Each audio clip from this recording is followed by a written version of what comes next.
Hey, Mrs. Patola here. We're going to start off today's lesson with the answers from page 58, which was your assignment from yesterday. So pause this video and check your answers. Now let's move on to page 61 in our workbook, and let's do some word problem practice. And here we go. Question number 1. It says, Mrs. Gelderman is preparing a test. Imagine that, boys and girls. She wants to put the same number of questions on each page. If the test will have 16 questions, how many questions could she put on each page? How many different ways can she set up her test? Okay, so the first thing when we read word problems, we should read it through at least one time before we start to mark it up. Now let's go back and let's focus on some of the key information here. So what do I know about this particular question? I know that Mrs. Gelderman is preparing a test. She wants to put the same number of questions on each page. Okay, it's telling me here if the test will have 16 questions, then how many questions could she put on each page? And then how many different ways can she set up her test? So in this particular case, there's a couple of things going on here. I know that she's going to have a test with 16 questions, and that's asking me how many questions she could put on each page. So I'm going to think, what is this question asking me? Well, we've been working on divisibility, so obviously, are we looking to make more pages for 16 questions or less pages for 16 questions? And then, of course, the answer is we're looking to make less pages. We want to break up the 16, so we want to break up the 16, and we want to think basically, how many different ways can we break up 16 that it makes sense? Some key words here is each. When I see the word each a lot of different times. Well, often the key word for each, the operation for the key word for each is going to be division. Okay, so what it looks like here in this particular question, how many different ways can we break up 16 so that 16 can be divided equally? So what are the numbers that are able to be divided into 16, or what are the numbers that 16 is divisible by? One way I can show the divisibility of 16 is basically by using what we call a T-chart. So on a T-chart, I would write 16, and then I'm going to make the letter T below it. In this T-chart, what's going to happen is I am going to write all of the different ways that 16 can be broken down. So I can think to myself, okay, 16 divided by 1, or 1 times 16. Now I want to think, can 2 go into 16? And the answer is yes. How many times can 2 go into 16? 2 can go into 16 8 times. Can 3 go into 16? Well, divisibility, right? 1 plus 6 is 7. So 3 can't go into 7 evenly, so that's a no. How about 4? Can 4 go into 16? The answer is yes. 4 times what? 4 times 4. Now, when we get to the same number in our T-chart here, what that means is that there are no other numbers higher than 4. So the ways that we could write the divisibility, how can she set it up, would be as follows. Set up a little chart like I have here as follows. Questions on pages. Pause the video. Now you're going to look back at your little chart, and that's going to help you. So the first thing you could do is you could have, now this is a little strange, you could have one question on 16 pages. Now, think about that. Does that really make sense? It really doesn't, but it's asking you how many questions could she put on each page. So, one question on 16 pages. That's a lot of pages. We could put two questions on how many? We're just taking the information from the chart on 8 pages. Then we would have 4 questions on 4 pages. Now we're going to turn around and reverse. What does that mean? Well, since we have in this column here 2 and 8, we did 2 questions on 8 pages. Ready? Now we're going to do 8 questions on 2 pages. And what would the last way be? Correct. It would be 16 questions on 1 page. And there you have the answer to the question. That's how many different ways she can set up her test. And that's the answer to number 1. Now let's look at question number 2. Mrs. Spatola wants to hang 30 certificates on her classroom wall. She wants to put the same number of certificates in each row. How many rows could Mrs. Spatola make? Well, for this one here, we're looking at divisibility, aren't we? We're looking to break down 30. How many different ways can we show 30? So the first thing you're going to do is set up this same little thing again called a T-chart. Let's set 30 at the top, and we're going to make a T, and we're going to break it down and list all of the factors of 30, which are all of the numbers that 30 is divisible by. Starting with 1, so it would be 1 times 30. Now I'm going to go with 2. Is 2 a number that could go into 30, or is 30 divisible by 2? And the answer is yes. It ends in 0. We saw that yesterday. It ends in 0. It's an even number, so 2 times. And you could use your calculator to help you. 2 times 15. Can 3 go into 30? It sure can. 3 times 10. Good. How about 4? Can 4 go into 30? No, it can't. How about 5? Yes, it can. I know that 5 can go into 30 because it ends in a 0. And 5 times 6 is going to be my last numbers. These numbers come one after the other. Those are called consecutive numbers. When you have one number that comes right after another, that is called a consecutive, or they are called consecutive numbers.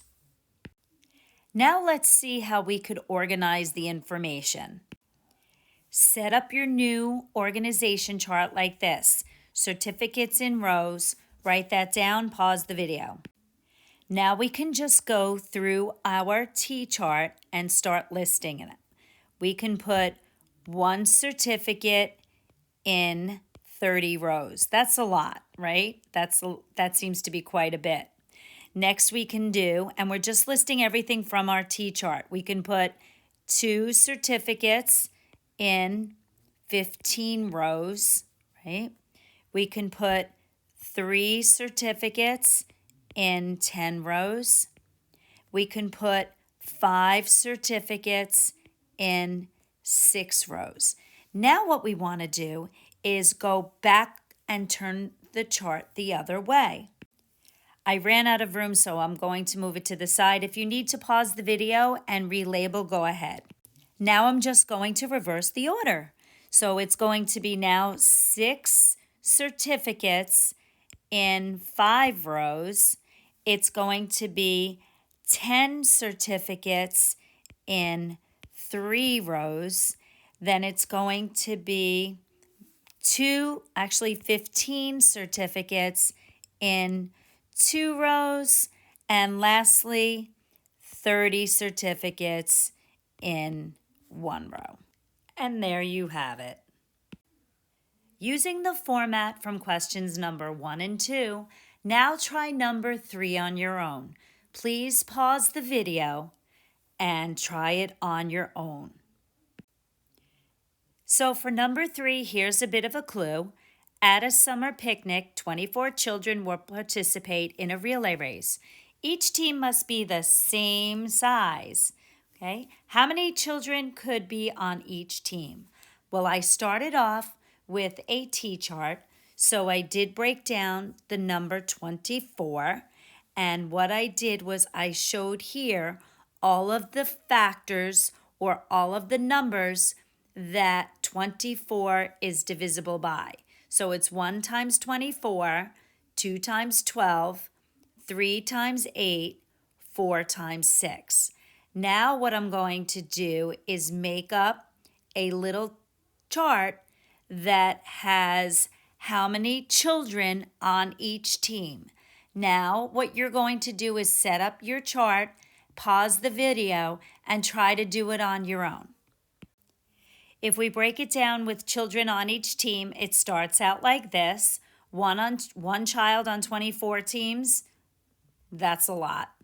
2 on 12, 3 children on 8 teams, 4 on 6. Now, what you want to do is continue and finish it up. Here is the rest of the breakdown. 6 children on 4 teams, 8 children on 3 teams, 12 children on 2 teams, and 24 children on 1 team. So there are 8 total different ways. There are 8 ways to represent this. And there you have. Now for number 4, it's going to give us some information and we have to answer the question. A warehouse holds 7,782 shoeboxes. Each aisle holds the same number of boxes. How many aisles could there be? Justify your answer.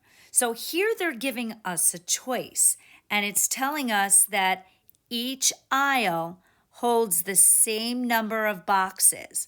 So they gave us 4 different choices. So basically, what are they asking us here? We have the number 7,782, and basically all they're asking us is, for the number 7,782, which of the choices that are given here are divisible by any of these 4 numbers? Justify your answer. Justify your answer simply means to explain. All right, so you're going to use your divisibility rules, go through each one, and then pause the video, and then come back and check your answer. So as you can see for number 4, it says a warehouse holds 7,780 shoeboxes. Each aisle holds the same number again. So basically they're asking you which of the following numbers is 7,782 divisible by. How many aisles could there be? Well, if you went through each of the choices, and by the way, you're using the chart from page 57 to help you. If you need help with the rules, you always look back at your notes. You would see that there could be 3 aisles. And if you actually decide to divide 7,782 shoeboxes by 3 aisles, you would see that there were actually, did you get a total? How many actual shoeboxes were in each aisle?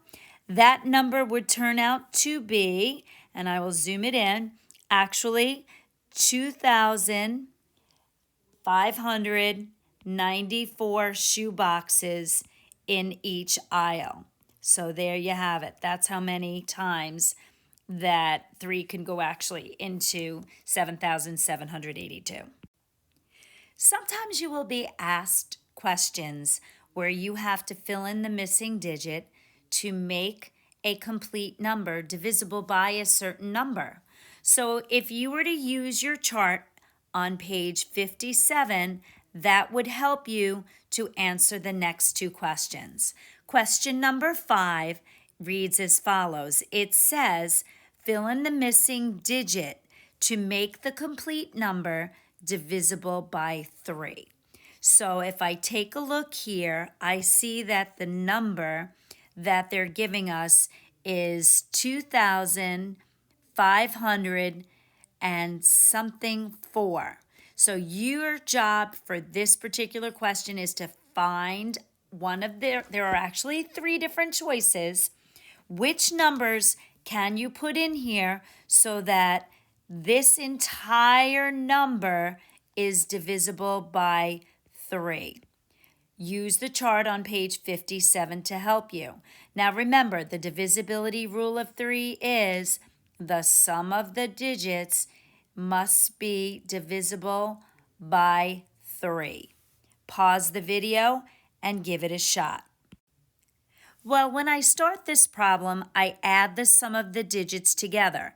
2 plus 5 plus 6 plus 4 equals 17.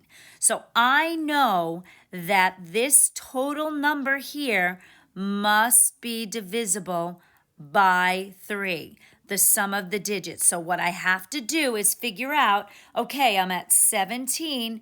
What's the next number that could be divisible by 3 after 17, and figure out what number I need to add to that? If I select the number 1, 17 plus 1 is 18. Is 18 divisible by 3? Your answer is yes. So that is one of the digits that I could fill in the empty space. So my total number becomes 25,614. But there are 2 other choices, boys and girls, that would work. So try those 2 on your own. Pause the video and see if you can give it a shot. The remaining 2 digits would be 4 and then 7. How did we get that? Well, if we add all of the digits, 2 plus 5 plus 6 plus 4, which equals 17, if we add 4 to that, we get a total of 21. And according to the divisibility rule that we should be looking at on page 57, the rule for 3 tells us that the sum of the digits must be divisible by 3. 21 is divisible by 3.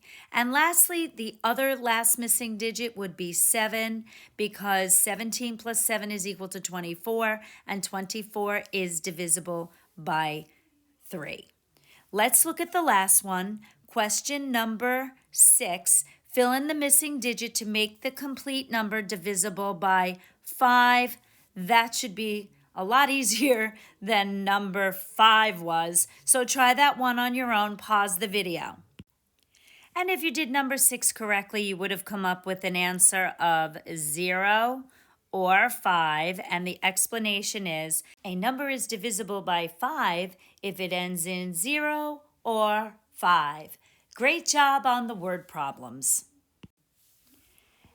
Now you're going to go back to page 59. You have a few problems that you're going to do for extra practice. Okay, so the practice says write the following divisibility rule next to each to help. So the first section, it says circle the numbers that are divisible by the numbers given. For the first section, you're going to look and find which numbers are divisible by 3. You're only looking at these 3 numbers. What is the rule for 3? You're going to write that rule for 3 here. Write the rule so that you know. And the rules that we used were on page 57. Okay? The next thing we're going to do is look at the numbers that are divisible by 6. You're only doing these 3 numbers. You're just testing these 3 numbers. And you're going to write the rule, divisibility rule for 6. And then the last one, you're going to write the divisibility rule of 9. And you're going to look at these 3 numbers and only circle the numbers that are divisible by the given number. So just so you're sure, you're not doing all of the numbers. You're only doing the numbers inside the red boxes. So you are only testing 9 numbers. You are testing divisibility for 9 numbers only. We'll get the answers to those tomorrow in class or on the video. Have a great day, everyone.